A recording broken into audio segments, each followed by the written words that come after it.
एक छोटे से गांव सोनापुर में बस चौपाल के पास एक साधारण सा ढाबा था। उस ढाबे का मालिक था धीरन। धीरन बहुत मेहनती और ईमानदार आदमी था। गांव के लोग उसे बहुत पसंद करते थे क्योंकि वह हमेशा सच्चाई से काम करता था और सबके साथ प्यार से बात करता था। सुबह सुबह जब गांव में मुर्गे की आवाज गूंजती, तभी धीरन अपने ढाबे पर पहुंच जाता। वो चूल्हा जलाता, ताज़ा आटा गूंथता और दाल चढ़ा देता। थोड़ी ही देर में उसके ढाबे से खाने की खुशबू पूरे चौपाल में फैल जाती। थोड़ी देर बाद गांव के बुजुर्ग रघुवीर काका वहां आ जाते। अरे धीरन बेटा, आज क्या बना रहा है? खुशबू तो दूर तक आ रही है। काका, आज ताज़ी दाल और गरम गरम रोटियां बन रही हैं। बैठिए, अभी परोसता हूँ। तभी पास के खेत में काम करने वाले दो किसान मोहन और कालू भी आ जाते। धीरन भाई, तुम्हारे ढाबे की रोटियां खाकर ही तो हम खेत में ताकत से काम कर पाते हैं। अरे मोहन, ताकत तो तुम्हारे हाथों में है। मैं तो बस खाना बनाता हूँ। कुछ देर बाद गांव का चरवाहा बल्लू भी वहां आता है। धीरन भैया, मेरे पास अभी पैसे नहीं है, शाम को दूंगा। अरे बल्लू, पैसे की चिंता मत कर, पहले खाना खा ले। फिर वो बल्लू के सामने भी गरम गरम रोटियां और दाल रख देता। ढाबे पर बैठे गांव के लोग अक्सर बातें करते रहते। तभी रघुवीर काका भी वहां आए और बोले, धीरन बेटा, तुम्हारे ढाबे में एक बात बहुत अच्छी है। क्या काका? तुम हमेशा ताज़ा खाना बनाते हो और कभी किसी से ज्यादा पैसे नहीं लेते। आजकल ऐसा कौन करता है? काका, अगर इंसान ईमानदारी से काम करे तो भगवान खुद उसकी मदद करता है। गांव के लोग उसकी ये बात सुनकर बहुत खुश होते। धीरे धीरे धीरन का ढाबा गांव में बहुत मशहूर हो गया। सुबह हो या शाम, वहां हमेशा गांव के लोग बैठकर खाना खाते, बातें करते और हंसी मजाक करते। लेकिन समय के साथ जब ढाबे पर भीड़ बढ़ने लगी और पैसे ज्यादा आने लगे, तब धीरे धीरे धीरन के मन में एक नया विचार जन्म लेने लगा। एक दिन सुबह की बात थी। धीरन चूल्हे पर दाल बना रहा था।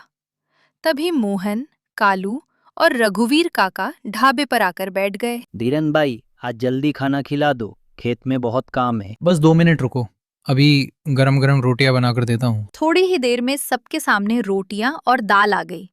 सभी लोग बड़े मजे से खाना खाने लगे। तभी कालू बोला, धीरन, तुम्हारा ढाबा तो अब पूरे गांव में सबसे अच्छा हो गया है। हर दिन यहाँ इतनी भीड़ रहती है। हाँ बेटा, अब तो तुम्हारी अच्छी कमाई भी होने लगी होगी। उस दिन शाम को जब ढाबा बंद हुआ तो धीरन पैसे गिन रहा था।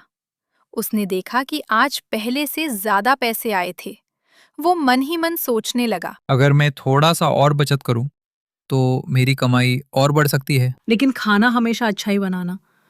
गांव के लोग तुम पर भरोसा करते हैं। धीरन ने सिर हिलाया, लेकिन उसके मन में अब एक अलग ही सोच चल रही थी। अगले दिन सुबह धीरन ढाबे पर आया।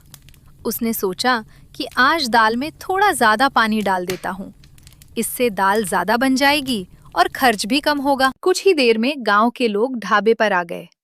मोहन ने दाल खाई और थोड़ा हैरान होकर बोला, अरे धीरन, आज दाल थोड़ी पतली लग रही है। नहीं नहीं, आज बस ऐसे ही बन गई है। सब लोग चुपचाप खाना खाने लगे। किसी ने ज्यादा कुछ नहीं कहा क्योंकि सबको धीरन पर भरोसा था। शुरुआत में किसी को ज्यादा फर्क नहीं पड़ा, लेकिन धीरे धीरे गांव के कुछ लोगों को बदलाव महसूस होने लगा। समय बीतने लगा और धीरन का ढाबा पहले की तरह ही लोगों से भरा रहने लगा। लेकिन अब धीरे धीरे उसके मन में लालच और बढ़ने लगा था। थोड़ी देर में गांव के लोग ढाबे पर आने लगे। मोहन, कालू, बल्लू और रघुवीर काका हमेशा की तरह वहां आए। धीरन भाई, जल्दी खाना दे दो, आज खेत में बहुत काम है। धीरन ने जल्दी से रोटियां और सब्जी परोस दी।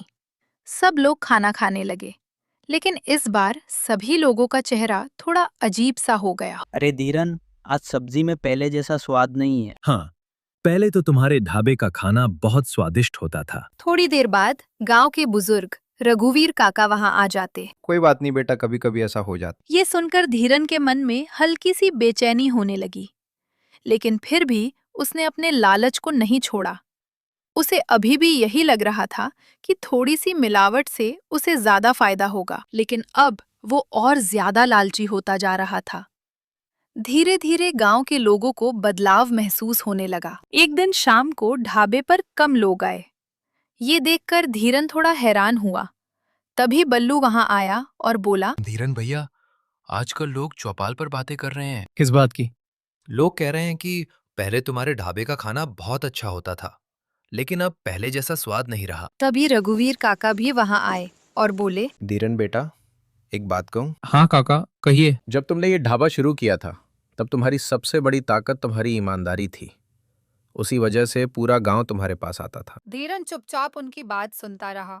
अगर इंसान लालच में आ जाए तो धीरे धीरे लोग उस पर भरोसा करना छोड़ देते हैं। लेकिन धीरे धीरे गांव के लोगों को सब समझ आने लगा था। एक दिन सुबह मोहन और कालू खेत से काम करके ढाबे पर आए। दोनों बहुत भूखे थे। धीरन भाई जल्दी खाना दे दो, आज बहुत थक गए हैं। धीरन ने जल्दी से रोटियां और दाल उनके सामने रख दी। दोनों ने खाना शुरू किया, लेकिन कुछ ही देर में कालू का चेहरा बिगड़ गया। अरे ये क्या, दाल में तो बिल्कुल स्वाद ही नहीं है। सच में पहले तो तुम्हारे ढाबे की दाल बहुत अच्छी होती थी। धीरन को यह सब सुनकर अच्छा नहीं लगा, लेकिन उसने फिर भी हंसते हुए कहा, अरे तुम लोगों को ही ऐसा लग रहा है। ये सुनकर धीरन थोड़ा परेशान हो गया। उसी समय रघुवीर काका भी वहां आ गए। धीरन बेटा, हमें धोखा देने की कोशिश मत करो। ढाबे पर अचानक सन्नाटा छा गया। हम कई दिनों से देख रहे हैं कि तुम खाने में मिलावट कर रहे हो। पहले तुम्हारा खाना सबसे अच्छा होता था, लेकिन अब तुम लालच में आ गए हो। नहीं काका, ऐसा कुछ नहीं है। लेकिन अब गांव के लोग सब समझ चुके थे। धीरन भाई, हम तो तुम्हें अपना मानते थे, इसलिए हमेशा तुम्हारे ढाबे पर आते थे। अगर तुम ऐसा ही करोगे तो लोग यहाँ आना बंद कर देंगे। अब सोनापुर गांव में धीरन का ढाबा पहले जैसा नहीं रहा था।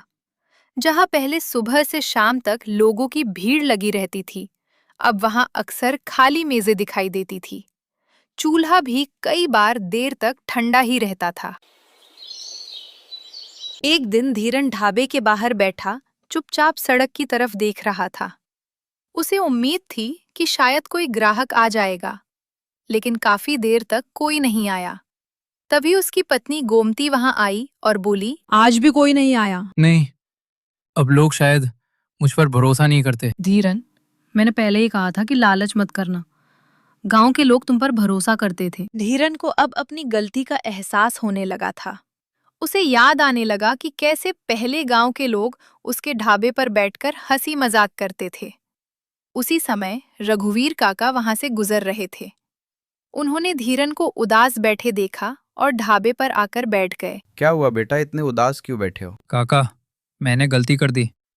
लालच में आकर मैंने खाने में मिलावट की।